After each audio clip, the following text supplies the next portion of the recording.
নমস্কার, গুরু কৃপাহি কেবলম। বিগত কয়েকদিন আগে আপনাদের 27টা নক্ষত্রের মধ্যে 24 নম্বর নক্ষত্র শতবিশা রাহুর নক্ষত্র নিয়ে আমি আলোচনা করেছি।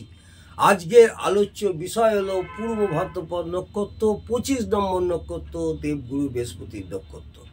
এই 25 নম্বর নক্ষত্র নিয়ে আমি বলবো যেসব জাতক জাতিকারা পূর্ব ভাদ্রপদ নক্ষত্রে জন্মগ্রহণ করেছে তাদের কি ফল হয় বা কি প্রভাব পড়ে সেই নিয়ে বিস্তারিত আলোচনা করছি। 25 নম্বর নক্ষত্র পূর্ব ভাদ্রপদ নক্ষত্রে জন্মগ্রহণ করলে জাতক জাতিকাদের কি প্রভাব পড়বে সেই নিয়ে বিস্তারিত আলোচনা করতে চলেছি। কুম্ভ রাশিতে যদি কোনো জাতক জাতিকার কুম্ভ রাশি হয়, এই কুম্ভ রাশিতে যদি পূর্ব ভাদ্রপদ নক্ষত্রে জন্মগ্রহণ করে সেই সব জাতক জাতিকারা চঞ্চলতা হয় বা চঞ্চলতা থাকে, চোখ দুটি সুন্দর হয়, এদের চোখ দুটি সুন্দর হয়। বাল্যকালে একটু রোগ ভোগ হওয়ার সম্ভাবনা থাকে, বাল্যকালে এদের একটু রোগ ভোগ হয়, বয়স বাড়ার সঙ্গে সঙ্গে তা ঠিক হয়ে যায়। অর্থাৎ 12 বছরের পর আস্তে আস্তে রোগ ভোগ ঠিক হয়ে যায়। এদের এই সব জাতক জাতিকারের নাম যশ প্রতিপত্তি থাকে, শিক্ষাগত যোগ্যতা বেশি থাকে, প্রবাসী হয়, বাইরে এবং বিদেশে পড়াশোনাও করতে যায় এবং পড়াশোনা করতে গিয়ে সেখানে অনেক সময় থেকেও যায়। এরা প্রবাসী, বেশিরভাগ ক্ষেত্রেই প্রবাসী হতে দেখা যায়।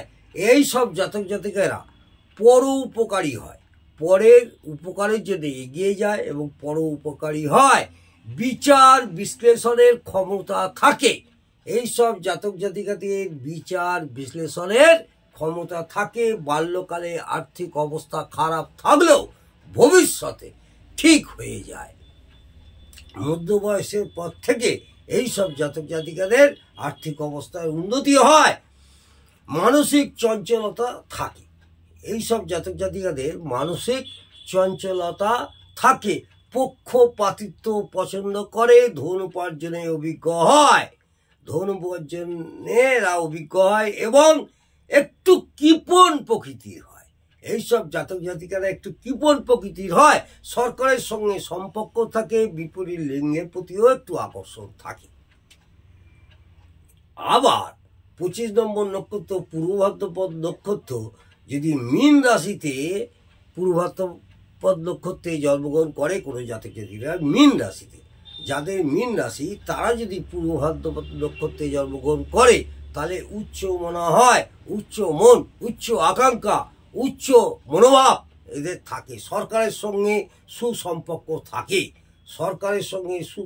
থাকে, সরকারের সাথে ডাইরেক্ট বা ইনডাইরেক্ট ভাবে যোগাযোগ থাকে, সরকারের সঙ্গে ডাইরেক্ট বা ইনডাইরেক্ট ভাবে এইসব জাতক জাতিকাদের যোগাযোগ থাকে। সরকারের অনুদান পায়, সরকারের থেকে এরা অনুদান পায়। প্রয়োজন মতো কথা বলে, বেশি কথা বলে না, যেটুকুনি প্রয়োজন সেইটুকুনি কথা বলে।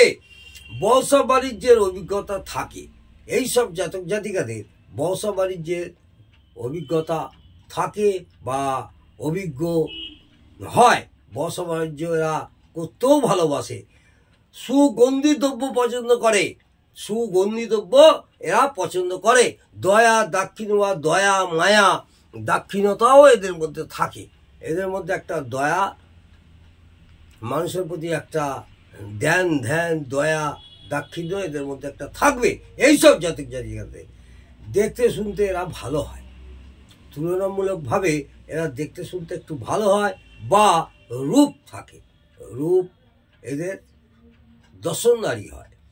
বাত জাতীয় রোগ হতে দেখা যায়, এই সব জাতক জাতিকাদের বাত জাতীয় রোগ হতে দেখা যায়। চর্বি জাতীয় রোগ হতেও দেখা যায়। মেদযুক্ত শরীর হয়, গোল গাল নাদুস মেদযুক্ত শরীর হয়। দাতা বা দানি হয়, এরা একটু দান করতে পছন্দ করবে বা দান করার প্রবণতাও থাকবে। তাহলে বোঝা গেল পূর্ব ভাদ্রপদ নক্ষত্র, দেবগুরু বৃহস্পতির নক্ষত্র, 25 নম্বর নক্ষত্রে যেসব জাতক জাতিকারা কুম্ভ রাশিতে জন্মগ্রহণে পূর্ব ভাদ্রপদ নক্ষত্র হয় এবং মীন রাশিতে পূর্ব ভাদ্রপদ নক্ষত্রে জন্মগ্রহণ করে তাদের কি প্রভাব পড়ে, তাদের কি ফল হয়, সেই নিয়ে বিস্তারিত আলোচনা করলাম। যদি ভালো লাগে অবশ্যই সাবস্ক্রাইব, কমেন্ট এবং একটা লাইক করে দেবেন। নমস্কার, জয় মা তারা, ভালো থাকুন, সুস্থ থাকুন।